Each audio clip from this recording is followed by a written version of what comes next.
জানাই মোহাম্মদ আলী এবং রহমান বিশেষ অতিথি হিসেবে উপস্থিত থাকবেন, সভাপতি হিসেবে উপস্থিত থাকবেন বাংলাদেশ ঢাকা মহানগর দক্ষিণ বিএনপির সংগ্রামী সভাপতি জনাব রফিকুল আলম বলতু, প্রোগ্রাম সঞ্চালনায় থাকবেন জনাব তানভীর আহমেদ রবিন সহ ঢাকা মহানগর দক্ষিণ বিএনপির যুগ্ম আহ্বায়ক সদস্য, বিভিন্ন থানা থেকে আগত, বিভিন্ন থানা ওয়ার্ড থেকে আগত বিএনপি অপরিষদের বিভিন্ন সবাইকে আসসালামু আলাইকুম।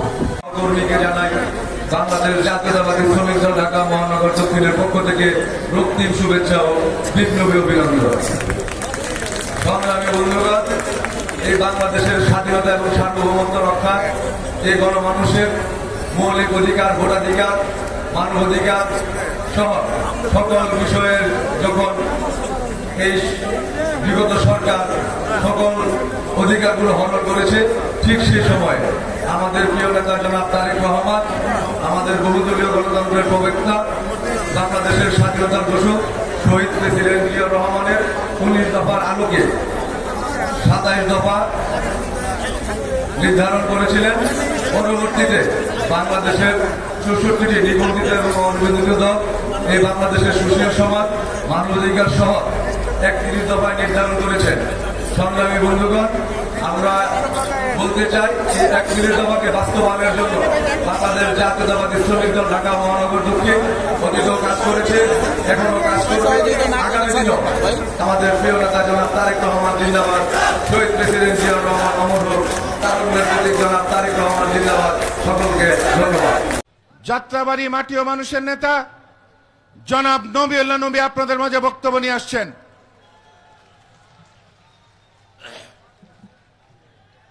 বিসমিল্লাহির রহমানির রহিম। আজকে ঢাকা মহানগরী দক্ষিণ বিএনপি আয়োজিত যাত্রাবাড়ি থানা বিএনপির উদ্যোগে তারেক রহমানের নির্দেশে রাষ্ট্র কাঠামো সংস্কারকরণের আজকের এই সম্মেলনের উপস্থিত বাংলাদেশ জাতীয়তাবাদী দলের দক্ষিণ বিএনপির আহ্বায়ক, সংগ্রামী জননেতা জনাব রফিকুল আলম মজনু, আজকের এই অনুষ্ঠানের প্রধান অতিথি হিসেবে উপস্থিত আছেন বাংলাদেশ জাতীয়তাবাদী দলের কেন্দ্র কমিটি বাণিজ্যিক বিষয়ক সম্পাদক সাবেক এমপি জনাব সালাউদ্দিন আহমেদ। আজকে আমাদের ভারপ্রাপ্ত চেয়ারম্যান তারেক রহমান যে রাষ্ট্র কাঠামো সংস্কারের জন্য 31 দফা কর্মসূচি দিয়েছেন, সেই কর্মসূচিটা কি এটা সকলেরই জানতে হবে, বুঝতে হবে। দীর্ঘদিনের রাষ্ট্র অবকাঠামো সারা বাংলাদেশের এই রাষ্ট্র কাঠামো জঞ্জালে পরিণত হয়েছে। এই রাষ্ট্র অবকাঠামোকে সংস্কার করার জন্য দেশনায়ক তারেক রহমান সারা বাংলাদেশে 31 দফা কর্মসূচি দিয়েছেন। আর আমার আজকে আমি এই 31 দফা কর্মসূচির মধ্যে 4টি গুরুত্বপূর্ণ কর্মসূচি আছে। এই 4টি কর্মসূচি এই বর্তমান অন্তর্বর্তী সরকারের কাছে দাবি, আগামী নির্বাচনের আগে এ দেশে গণতন্ত্র পুনঃপ্রতিষ্ঠার জন্য সংস্কার করতে হবে। দ্বিতীয়, এ দেশের নির্বাচন কমিশনার সংস্কার করতে হবে। তৃতীয়, এ দেশের বিচার বিভাগের সংস্কার করতে হবে এবং একটি তত্ত্বাবধায়ক সরকার গঠন করতে হবে নির্বাচনের আগেই।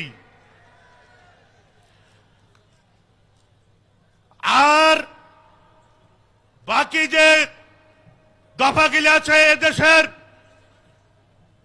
রাষ্ট্র কাঠামো প্রয়োজন আছে।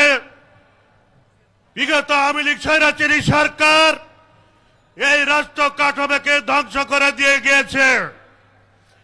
এদেশের সংবিধানকে খুঁচিয়ে গুটিয়ে ফুটো করে দিয়েছে দেশের সংবিধান। তারা ছিঁড়াফাড়া করে তাদের মতে এই দেশের সংবিধান পরিচালনা করেছে। সেই সংবিধান দিয়ে আজকে দেশ পরিচালনা করা সম্ভব নয়। এই জন্য দেশটা এক তারেক রহমান সংস্কারের জন্য 31 দফা কর্মসূচি দিয়েছেন। ভাইরা আমার, আপনারা জানেন বিগত স্বৈরাচারী শেখ হাসিনা একটি ভোটারবিহীন সরকার ছিল। এই শেখ হাসিনা জানে এই দেশে ভোটের মধ্যে কোনোদিন ক্ষমতা আসতে পারবে না। তার যে একটি দল ছিল, দলের প্রতিও তার আস্থা ছিল না যে আওয়ামী লীগ তাকে ভোট দিয়ে নির্বাচনের ক্ষমতা আনতে পারবে। সে কি করেছে? সে ভারতের দালালি করে দীর্ঘদিন ক্ষমতায় থাকার জন্য সে ভোটারবিহীন নির্বাচন এককভাবে করেছে দীর্ঘ 18টি বছর। আমরা এই স্বৈরাচারী সরকারের বিরুদ্ধে আন্দোলন করেছি এদেশের মানুষের ভোটার অধিকারের জন্য, এদেশের মানুষের গণতান্ত্রিক অধিকারের জন্য, এদেশের মানুষের ভোটার অধিকার জন্য আমরা আন্দোলন সংগ্রাম করেছি। আমরা দীর্ঘদিন আন্দোলন সংগ্রাম করতে গিয়ে আমাদের এই ঢাকার মহানগরীর এবং আমাদের এই ঢাকার পূর্বাঞ্চলের শত শত কর্মী আহত হয়েছে এবং শাহাদাত বরণ করেছে।